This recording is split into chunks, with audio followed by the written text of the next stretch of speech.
Hello YouTube, this is Morgan, Airspeed Prime here at my next Avatar Weekly Discussion topic video. This one's going to be the second week I'm doing these, and the topic for this week is just going to be spirits. So let's get straight into this. So, anyone who's followed my channel for any length of time, or even listened to the Avatar Online podcast, any of the episodes, will probably know that I like talking about spirits. Not just Book 2 spirits, because I like that a lot, but spirits in general in the Avatar universe. They're so interesting and fascinating, yet also mysterious and confusing. The fact that we don't know that much about them is what makes them so discussion worthy, and it's why I've chosen this to be the focus of this second discussion video. So to start it off, I'll start off with the word lore. And it's not a word I often hear brought up when it comes to Avatar for the most part. Now, what lore is, for anyone who isn't aware, in relation to a fictional universe, it usually refers to the crucial and integral details of the past that have made the universe, like with where it starts out, where you first get the first piece of content in the fictional universe. What makes the universe the way it is at that point in time. It's basically the mythology of that universe. In something like Halo, the lore focuses on groups of characters like the Precursors, the Forerunners, and the Flood. In Star Wars, it's about the Old Republic, the formation of the Jedi Order just at the very beginning, and the formation of the various traditions of the Sith, like the Rule of Two and stuff like that. In Avatar, what the questions used to revolve around was primarily just one, and it used to be just, what is the origin of the Avatar? That's what our fandom is called, that's what we base the universe around. What is the origin of the Avatar? But we got that now, we know that. Nowadays, the lore revolves primarily around spirits. Even though we know little bits and pieces about the spirits, there's so many more questions to ask. And, but if I was to say what is the general most asked kind of lore question, I'd say nowadays it's probably what is the origin of the line turtles, like what are they about? But that's a topic for a different video at some point. So, it's about spirits, this video. And it's all about those questions I just mentioned. What are those questions about the spirits? For me, it's the basic questions. We just don't know the basic things about the spirits. What are they? What drives them? Do they have culture, society? Usually these questions are fairly easy to ask if we're introduced to like human characters, even if we don't know them all that well. But with spirits, we have a completely different type of being whose origins are from a whole other world, the spirit world. We have learned certain things about the spirits across both series and especially the comics, but these questions for the most part remain unanswered. I'll say at this point in time, just to let you guys know, I will be talking about spoilers from The Search and also the Rift comic series, so if you haven't read either of them, just be aware that I am going to talk about some pretty important plot details in those stories as we go through this video. So the aim of this video is to cover what we do know about the spirits so far, and then speculate and theorize just a little bit about what we don't know. So I'm going to start us off here with basically the fact that spirits are crucial to the core of what Avatar is as a universe. The Avatar universe revolves around the Avatar, and we know that the Avatar is a being that is the combination of a human and a spirit. Rava is the spirit of light, peace, and balance. And the human being that's part of the Avatar is a reincarnation, the most recent reincarnation of Wan, the first Avatar. And we know that the Avatar's role is to keep balance in the world, and Korra has shown that it's not just balance in the physical world, but it's also balance between the physical world and the spirit world. Balance between humans and spirits. A balance found perfectly in the Avatar itself as a being. So the main focus of the Avatar universe represents the main theme of balance and immediately brings spirits into play. The problem is that both shows have been a little bit inconsistent as to whether or not they want to address and cover the rift between humans and spirits like in depth. It's brought up a lot in both shows and especially the comics, but at the latest point in our timeline that we have right now, the end of Book 4, we're at a point where we just don't really know where humans stand with spirits, or where spirits stand with humans in terms of their relationship. So this is the first point I want to make here in the video. In Book 4, we open with the fact that humans are living relatively peacefully in Republic City, and the spirits are living in the spirit wilds and also with humans. They seem on good terms with humans, like we see characters like Gomu with spirits. And the balance, there seems to be some sort of a balance present. But the problem is the spirit's reaction to what happens with Kuvira in Book 4. She basically tries to take over the world, and while our human characters try to do everything they can to stop her, the spirits simply return back to the spirit world. No care about their human friends or the place that they have called home for a little while. It sounds really awful for the spirits, like just leaving like that, but it gets even worse. Later on in Book 4, Korra asks the spirits for help, and they turn it around on her, saying that like it's solely a human issue, that why are you asking the spirits to fight in a human-focused conflict? It's a scene that I have issues with from multiple kind of points of view, multiple angles. First up is just the fact that, you know, the spirits are involved. Many of them live in Republic City at the start of this book and seem to call the place a home. Many of them have human friends. Secondly, Korra just asked the spirits for help about a place that they do call home, and not for them to like fight for her in a war. She just wanted them to show that they care somewhat about the people. Like they could have done some sort of a job by like just helping the evacuation of the city or something like that. But they didn't. They didn't do anything. The other kind of side of this is that it's this kind of... It is this huge plot point at the end of the series. You know, this is where this plot point ends. It's that scene and that's it. The spirits, that's them done in terms of being addressed in Book 4. And Book 4 ends in a really important way with regards to spirits. It ends with Korra having opened another spirit portal, created a brand new one right in the middle of Republic City. And what happens at the end is that the spirits return like nothing ever happened. And it looks horrible that they did this, that they left the second anything happened and returned the second it was resolved. That's a big issue. How can there be any sort of relationship between humans and spirits when the spirits only take and don't give anything back? How can humans trust spirits when they will just vanish the second anything goes wrong? This to me has to be addressed at some point. But I'm not sure if it's me overthinking this as a plot point, overvaluing it, or if it was just a case of bad writing in Book 4, that they just had this scene to basically take the spirits out of the equation without really thinking through what it actually means for the relationship between humans and spirits. The hope I have is that Korra has plans as the Avatar. She specifically says that she has some ideas about what she wants to do next as the Avatar. Things that she wants to resolve and fix. I hope the issue with the spirits is top of that list and is going to be one of the things the Korra comics address. And yeah, this leads directly into the next thing. This personal issue with the spirits brings up the topic of spirits as characters. What is their personality, their views, and in general, what do the spirits do? What are they for? In general, most spirits seem to think about themselves, think that themselves are above humans, that they're superior beings, and they always look down on humans for their humans having flaws and constantly fighting, being at war about all these other things, and that they're kind of perfect themselves, that they can do no wrong because humans are kind of all over the place. But we know this is wrong because we have seen a few spirits realize their own faults. Rava, chief among them, learning so much from Wan despite her being an all-powerful spirit herself. She learns to never give up and also to have faith in humanity, and she learns this from Wan, in that she learns more from Wan than Wan learns from her, despite the kind of role reversal that appears to be.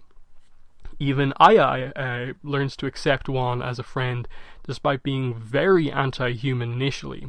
Wouldn't even let him into the kind of spirit oasis area. The Mother of Faces from The Search is forced to kind of accept her failure as a mother to Ko the Face Stealer, and kind of to make up for this kind of makes amends for what he did to Rafa in that story, and kind of gives him his face back.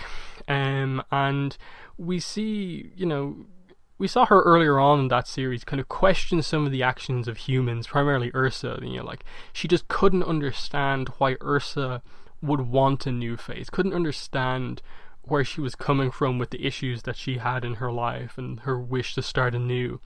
And she just couldn't understand these flaws and issues, and for so long is unable to see her own problems until the whole issue of Ko is kind of brought up to her.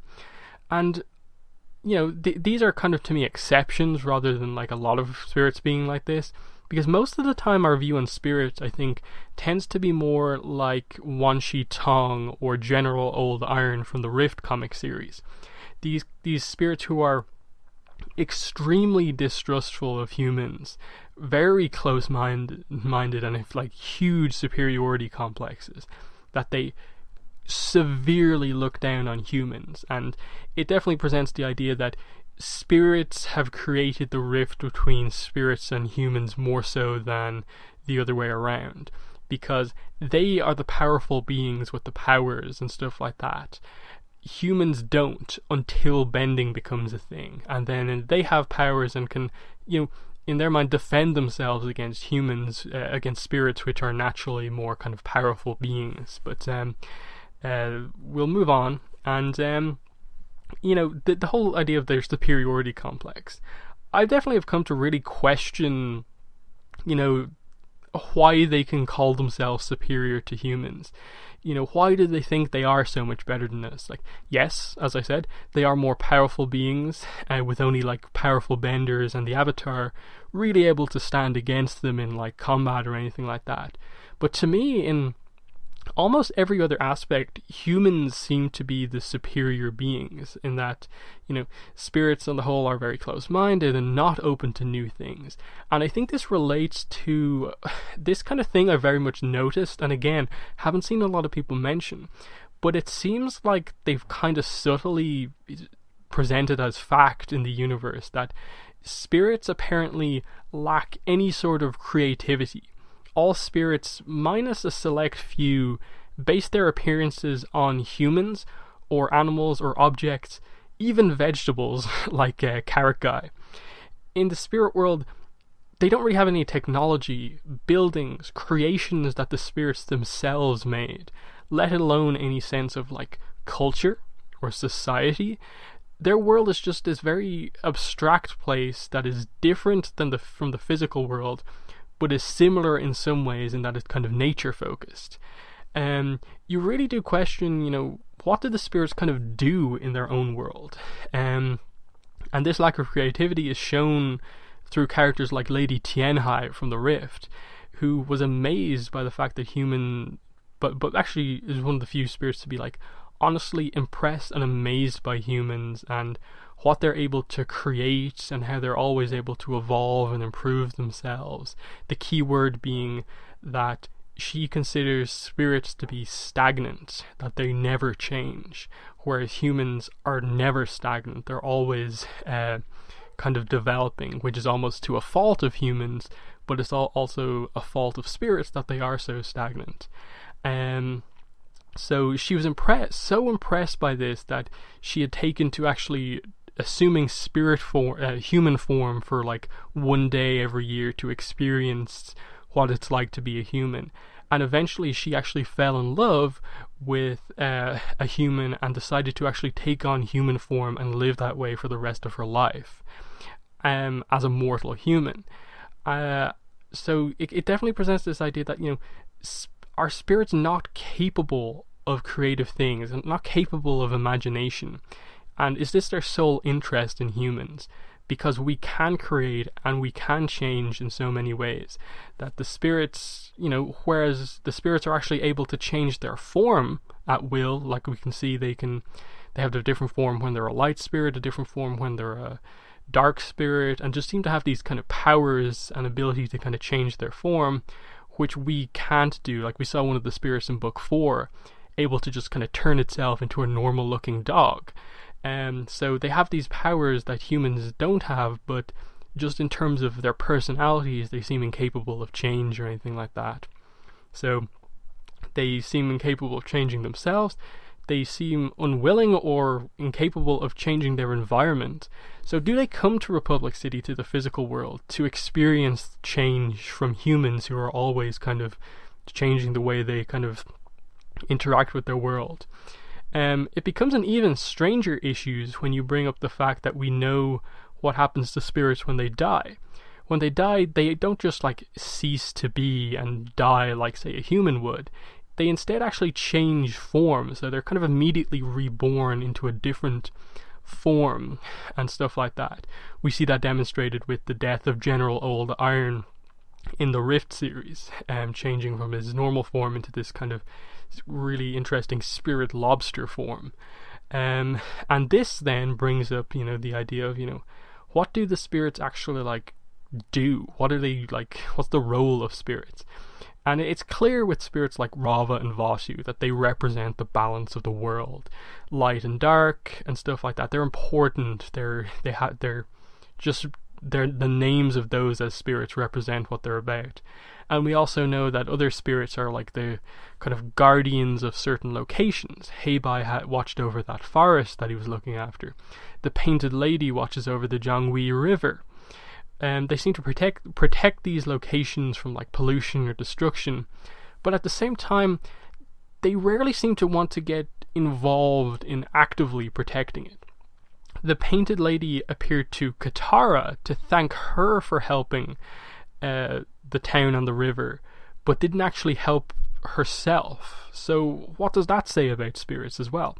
I'll come back to the Painted Lady in a moment, as I think she's a very interesting case of a spirit. But in terms of what they do, then you bring in the idea of other kind of spirits, like Wan Shi Tong is the knowledge spirit. He hates humans, he really dislikes them from what we've seen, even was willing to help Unalaq basically get rid of humans. He hates them because of the way they treated his library. But his library is primarily made up of human-produced books and objects. He is a knowledge spirit of stuff that is primarily human knowledge. So it's a really interesting dynamic going on there. I'm not saying he doesn't know anything about the spirit world. Of course he does, and he has spirit knowledge. But in most cases, most of his library is human knowledge. So that's a really interesting thing. And then most odd of all would be spirits like the Mother of Faces and Ko the Face Stealer. The Mother of Faces especially is really specific in her powers, in that, she does this weird thing in the human world where like the humans have to like get her special wolf spirit, and if they kind of follow the wolf spirit to the right pond, a human can call upon the Mother of Faces and she'll appear to them, and she will change their face if they want and kind of reset their memories and stuff like that. It's such a human specific power, just this ability to give someone a new face. And again, it's one of the only things where a spirit is in any way kind of creative, but at the same time it seems kind of more random than actual like creativity. And then of course Ko is just this interesting idea that he can take the face of other spirits, it seems like, but primarily humans. So is the role of these two characters as spirits to punish humans for doing stuff wrong? And, the Mother of Faces is a way to make amends for that, and Ko is the way to actually punish someone? Or what? That's so specific, and it doesn't make sense why a spirit would just randomly have that power. And then there are other, random spirits as well, like who we don't seem to know anything about, like what do they do, why do they look that way. Like, I joke a lot, though I do really like him as a character. Carrot Guy. Why is he a carrot? Is he the spirit that promotes the growth of healthy carrots and crops or something like that in the human world? Can he glow in the dark? What? Why is he a carrot? Why does this spirit even exist? Can he talk? What's the deal with him? Like, it's just one of those weird things, like, why does a spirit look like something that humans grow to eat? It doesn't make a lot of sense and really makes you question a lot of things. Again, that it's not some weird abstract form, it's just a kind of unusual thing. Just he looks like a carrot. Other spirits look like normal animals. It seems so weird.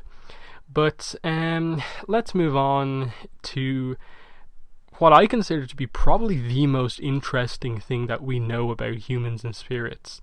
And it's this weird relationship that they seem to have. And that's that we know that spirits can take on mortal human forms if they wish. And also that humans can leave their physical bodies behind and become spirits in the spirit world. Lady Tianhai, who I mentioned earlier on, is an example of the former, a spirit becoming a human and kind of dying as a human. And the Painted Lady is an example of the latter, and is an example of a human who became a spirit. And it creates this idea that, if a human stays in the spirit world long enough without their body, that they just become a spirit over time. We don't know a lot of details about this. Mike and Brian just mentioned it in an interview a while back. And it also hints to us that, character like, say, Iroh, who's in the spirit world, left his body behind. He will, over time, become a full-on spirit eventually. So it creates this idea of, like, why is it an option for both humans and spirits to become a spirit or human? Why can they both kind of become the other one if they kind of actually wanted to? It's this weird balance relationship that they seem to have, but there's no obvious connection as such. And then, like, there's a lot of other things just about spirits as well. Some can speak human languages, some speak English, others can't speak at all. Is there a hierarchy of spirits? Like, there's, on the lowest ranks, you have the animal-like spirits like Boomju and some of those other ones who don't seem to be able to kind of talk as such. Then there's other small spirits that can talk. Then there's humanoid animal spirits like Enma, who's kind of can talk. There's near human spirits like the Painted Lady and soon to be Iroh. And then really powerful spirits at the top like Rava and Vatu. And then slightly lesser but still powerful spirits like Ko. So, is there any sort of a society thing in the spirit world? Wan Shi Tong, where does he stack up on that list? And then that leads us on to, like, the obvious question of just, where do spirits come from in the first place? Vatu gives us basically the Avatar world human origin story, saying that he is so old that he has basically witnessed over the course of time humans evolving into actual sentient humans and stuff like that. So we kind of get that where humans came from in the Avatar world here. And throughout both series, we've had characters state that certain spirits have been around since the start, since the beginning. And they're very vague about this. Like, is this the start of the universe? Is this the start of the spirit world? Or what? Is this are they referring to the first ever harmonic convergence? Was the first ever harmonic convergence related to the creation story of the universe, or Earth and spirit world in this universe, or not? So many questions, but it does bring up the idea that in saying that certain spirits have been around since the beginning, this means that some spirits are younger, and there are also, older spirits, younger spirits, and stuff like that. So where do spirits come from? It's not, we know for a fact that it's not humans are reborn as spirits when they die, because we know from Wan and the Avatar that humans are reincarnated in this world, because each new Avatar is a direct reincarnation of Wan. So the only hint we have about the creation of other spirits is that we know that Ko, the face stealer, is the son of the Mother of Faces. They don't explain how this happens or the details, or if there's a father involved here, a father spirit involved at all. But it's just this reveal that spirits can have children, and that's like in inverted commas here, like if that is really what this is in some way. And that's fascinating, but the only example of that we have is Ko and the Mother of Faces. And I understand that it's probably something we're never going to fully get. We're never going to get the origin and details of the spirits revealed to us in tremendous detail.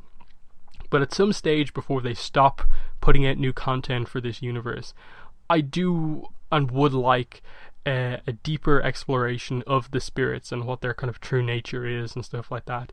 I would love to actually just see a story that's focused almost completely on spirits, with none or very few human characters involved, just to see what a spirit is like normally, not having to interact with humans, just what they do on their own, interacting with just other spirits. It's something I'd really just like to see. So I'm going to end the video there. I've left out a ton of stuff about the spirits I could talk about. But there's tons of pieces of information and other interesting spirits with unique powers that I could talk about. But I feel I've succeeded in getting across how much depth there is right now with what we know about the spirits, and also how much depth there is to stuff that we still don't know about. That was the point of this video, to get across that they're interesting and we know a lot, but we also don't know a lot of stuff about them. So in the comments, let me know what your thoughts were on the spirits and some of the points I brought up here. What are your thoughts on some of those kind of really just obvious questions about the spirits? Where do they come from? What's the origin? What do they do? What do you think they'll do with them going forward? But I'm going to end the video here, and just end by saying, if you have any suggestions for these weekly discussion topics, feel free to tell me in the comments below. I know a couple of you posted some suggestions on the last video, and I've definitely noted them down, and we'll be doing some of those in the coming weeks. But I will be back next week with a new topic. But for now, thanks for watching, and believe in Carrot Guy, the best spirit ever.